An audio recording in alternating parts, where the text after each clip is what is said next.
Internet কৰ্তনটো আচলতে এইটো এটা খুব হাস্যকৰ যে প্ৰযুক্তিবিদ্যা ইমান আকাশ চুইছে বুলি কয়, ডিজিটেল ইণ্ডিয়াৰ কথা কয়, ডিজিটেল অসমৰ কথা কয়। সেই অসমত এটা তৃতীয় বৰ্গৰ পৰীক্ষা পাতোঁতে নেট কৰ্তনকৈ পৰীক্ষা অনুষ্ঠিত কৰিবলগীয়া হৈছে। এইটো হাস্যকৰ আচলতে। অসমখনৰ যে প্ৰযুক্তিবিদ্যা একদম দুৰ্বল এই কথাটো প্ৰমাণ হৈছে, আৰু মুখ্যমন্ত্ৰী ডাঙৰীয়াই যি ভাবে সেইটোকে কৰি দিয়ে। আজি ইণ্টাৰনেট কটা মানে কি? ইণ্টাৰনেট কৰ্তন কৰাৰ অৰ্থ এইটো যে অসমবাসী ৰাইজক বুজাব বিচাৰিছে যে চাওক আমি কেনেকৈ সুকলমে অনুষ্ঠানটো কৰিছোঁ, এই পৰীক্ষাটো নিকাকৈ কৰিছোঁ। আচলতে নিকা হোৱা নাই। নেট কৰ্তন কৰি পৰীক্ষা নিকা কৰিব নোৱাৰে, কাৰণ পৰীক্ষাৰ্থীসকল চোৰ বা ডকাইত নহয়। তেওঁলোকে নেটৰ জৰিয়তে চুৰ কৰি পৰীক্ষা দিম বুলি অহা নাই। তেওঁলোকক আচলতে অপমান কৰা হৈছে। লগতে খাটি খোৱা প্ৰত্যেকজন আচলতে যি প্ৰযুক্তিবিদ্যাৰ লগত জড়িত হৈ আছে চালকসকলক, শ্ৰমিকসকলক এক প্ৰকাৰ আজিৰ দিনটোত এটা অত্যাচাৰ কৰা হৈছে। কেনেকৈ?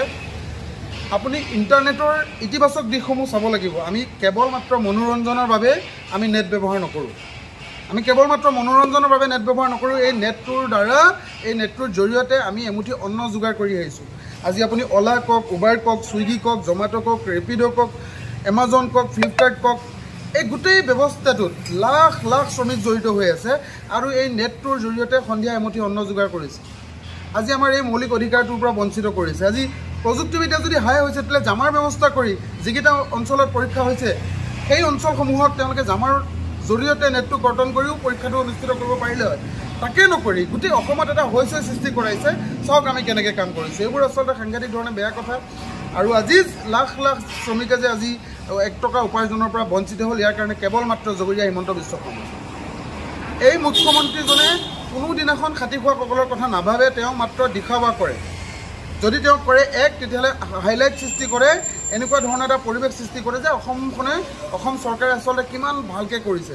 একো ভালকৈ কৰা নাই, ভালকৈ কৰাৰ ব্যৱস্থা আছে।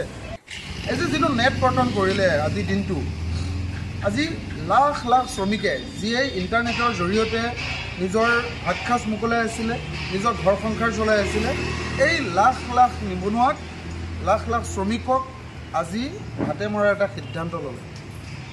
এইটো কিন্তু মুখ্যমন্ত্ৰী ডাঙৰীয়াৰ কাৰণে এটা ঐতিহাসিক সিদ্ধান্ত বুলি ক'ব। তেওঁ যিয়েই কাম নকৰক কিয়, সেইটো ঐতিহাসিক, ইতিহাস সৃষ্টি কৰা কাম।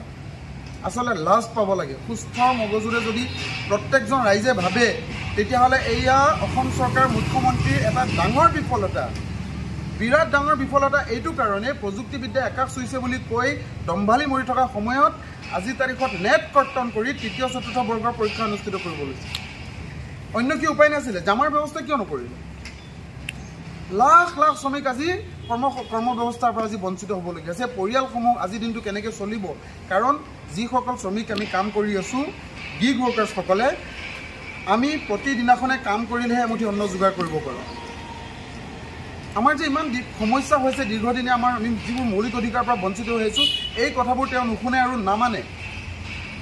আমি স্মাৰক পত্ৰ দিওঁ, মুখ্যমন্ত্ৰী ডাঙৰীয়া ডাষ্টবিনত পেলাই দিয়ে।